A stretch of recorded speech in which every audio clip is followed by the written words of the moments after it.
Hello Tolkien geeks, welcome back to Voice of Geekdom. This is my long-running playlist series on Tolkien's book, The Silmarillion. Last time on The Silmarillion Explained, we read about the geography of the lands of Beleriand, the setting of the Quenta Silmarillion. We learnt about how the various populations of the Noldor and Sindar were divided, and how the siege of Angband was organised by the princes of the Noldor. Chapter 15 begins with the conclusion to the story of the establishment of Gondolin, starting with a recap of how Turgon had found the hidden Vale of Tumladen concealed within the Encircling Mountains back in chapter 13.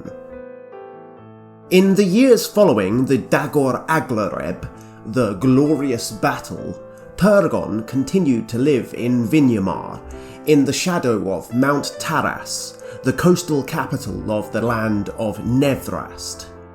He sent skilled labourers to the hidden valley to undertake the building of his city, but the main part of his people continued to live with him on the coast there until the city was completed.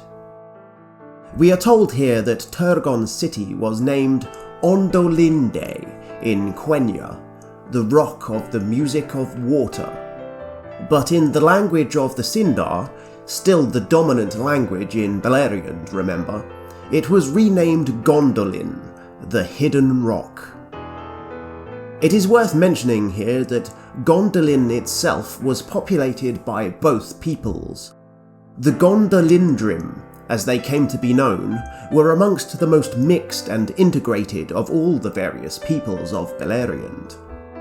The Sindarin name retains the Ond sound, becoming Gond. This syllable corresponds to rock in both languages. This is the same element which is in the name Gondor, which is literally rockland.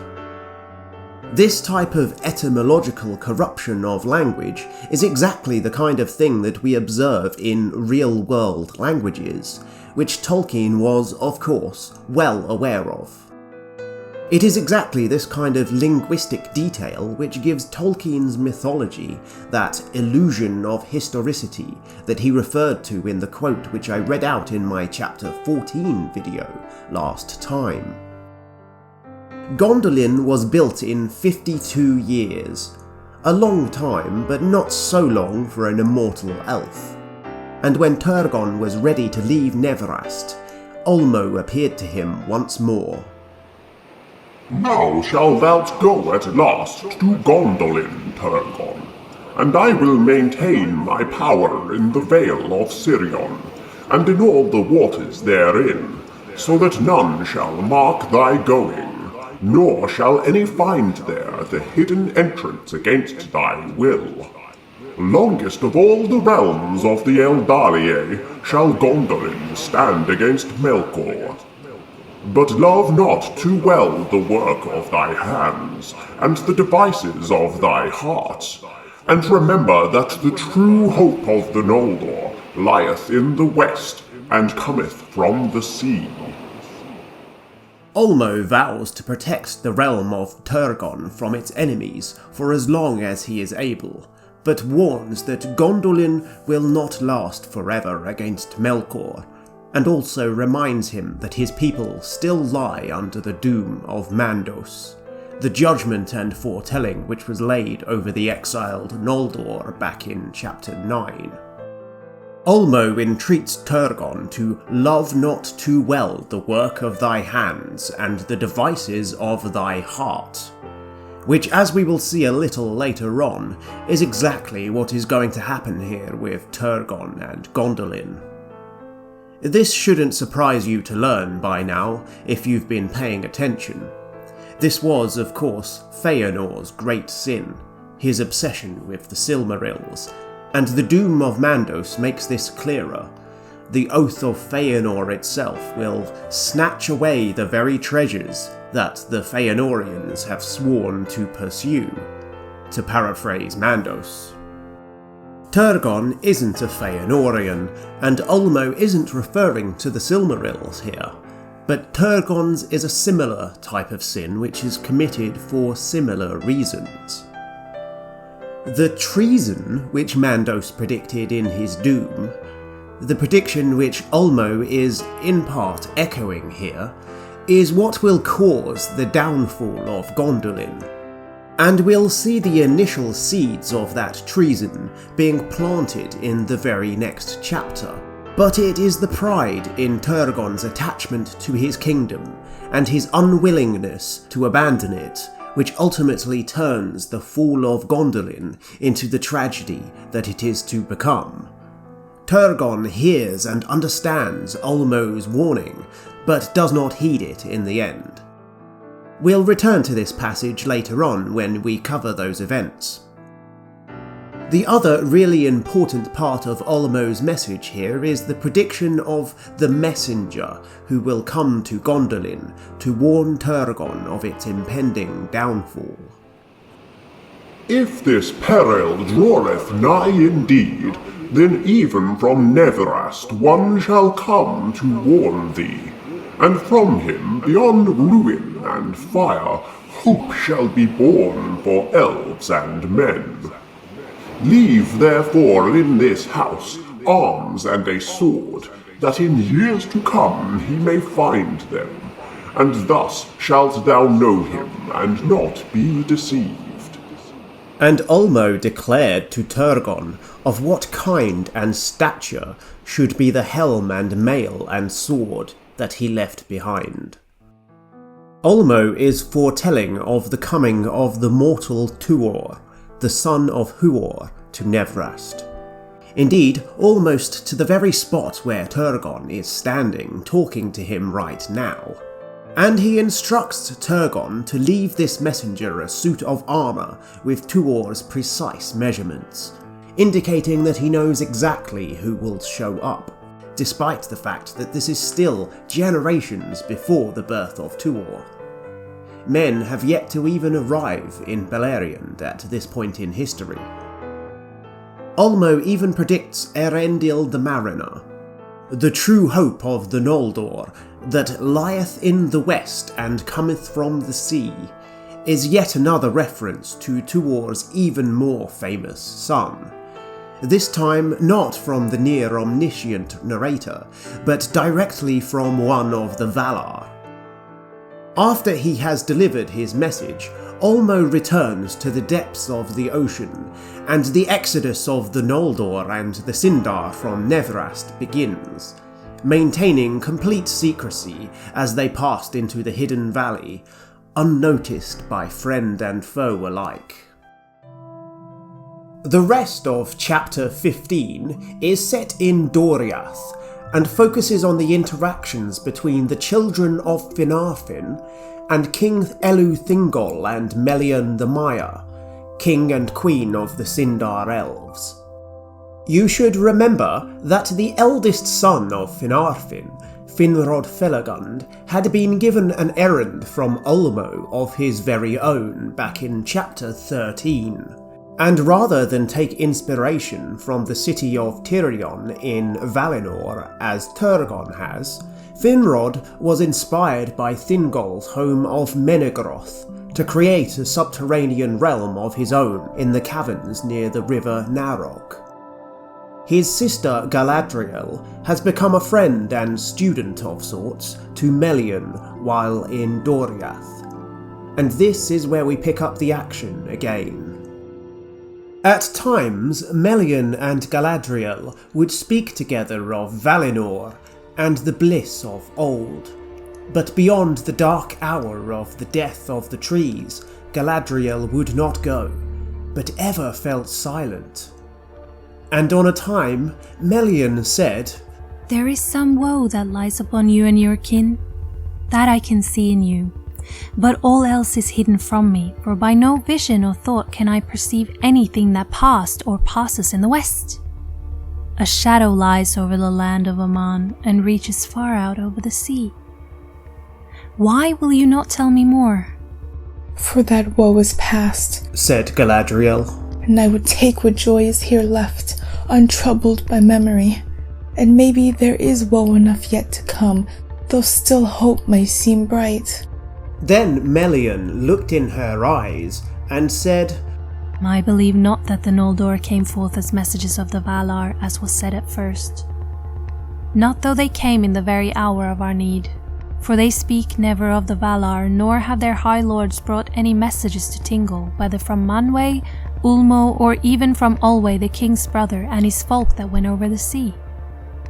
For what cause, Galadriel, were the high people of the Noldor driven forth as exiles from Aman? Or what evil lies on the sons of Feanor that they are so haughty and so fell? Do I not strike near the truth? Near, said Galadriel, save that we were not driven forth, but came of our own will and against that of the Valar. And through great peril, and in despite of the Valar for this purpose we came, to take vengeance upon Morgoth, and regain what he stole.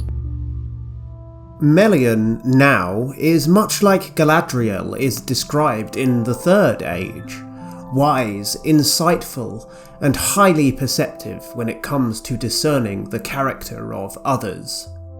It is quite easy to see how much Galadriel learned from these early experiences with her when we consider the character that she will later grow into, and the way she sees into the hearts of each of the members of the Fellowship in The Lord of the Rings.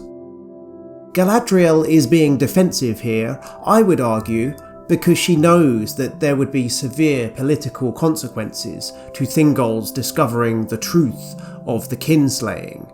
That's the slaughter of his own people, the Teleri of Alqualonde, who were ruled by his brother Olwë.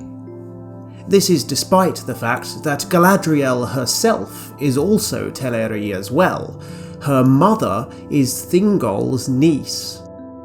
This divides her loyalties, but she plays her cards close to her chest here, and my guess is that she is trying to avoid causing infighting between the Sindar and the Noldor. But we should continue on. Then Galadriel spoke to Melian of the Silmarils, and of the slaying of King Finwë at Formenos. But still she said no word of the oath, nor of the kinslaying, nor of the burning of the ships at Losgar. But Melian said, Now, much you tell me, and yet more I perceive. A darkness you would cast over the long road from Tirion. But I see evil there, which Thingol should learn for his guidance. Maybe, said Galadriel, but not of me. And Melian spoke then no more of these matters with Galadriel, but she told to King Thingol all that she had heard of the Silmarils. This is a great matter, she said. Greater indeed than the Noldor themselves understand. For the light of Aman and the fate of Arda lie locked now in these things, the work of Feanor who is gone.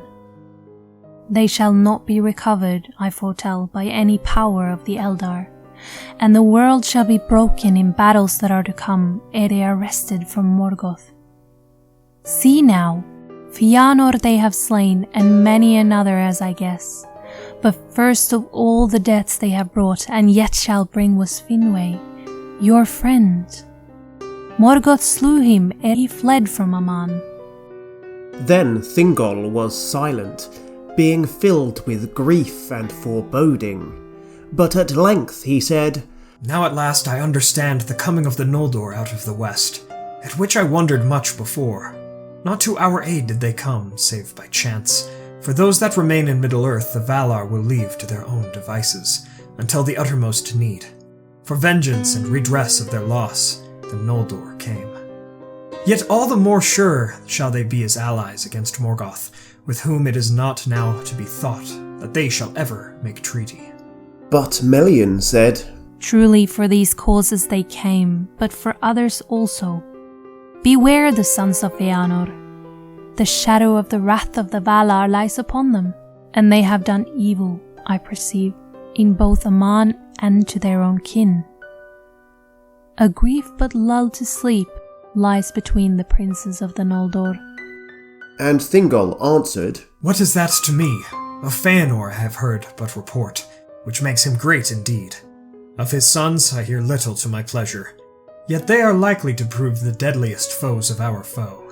Their swords and their counsels shall have two edges, said Melian, and afterwards they spoke no more of this matter. Thingol is immensely privileged to have the wisdom of Melian at his side, and we can see very clearly over the course of the narrative in Doriath, over the next several chapters, that he often does not see the full picture as clearly as she does.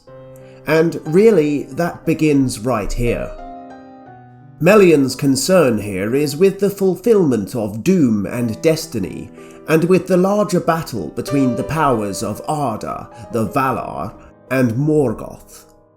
She can see the importance of the Silmarils in the fate of the world, and her foretelling of their recovery from Morgoth is a warning as much as anything else. Not by the power of the Eldar will they be recovered, she tells us.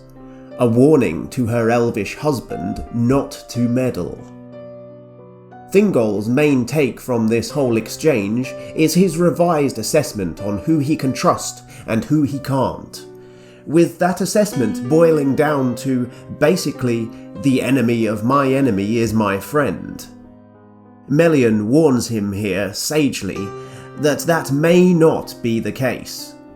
Melian doesn't even know about the doom of the Noldor yet, and the warning about treason of kin unto kin, but she has picked up on the tensions between the princes of the Noldor following her interrogation of Galadriel.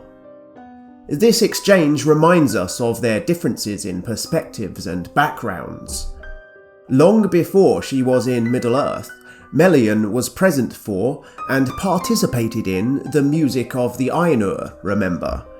She saw the vision of the world revealed to the Ainur by Eru Ilúvatar, along with the Valar and all the other Maiar, and she retains some of that prescience and foresight gifted to her then, although none of the Ainur have a full picture of the future. Thingol, though a powerful and ennobled elf lord, is still a terrestrial incarnate being with easily defined limitations. We'll read the conclusion to this chapter next time. Thank you to my guest voice actors for this chapter. Elu Thingol, as you should already know, was voiced by Yoystan from the YouTube channel Men of the West, where you can find years worth of great Tolkien content. Melian the Maia was voiced by my friend Nikoline Bangen.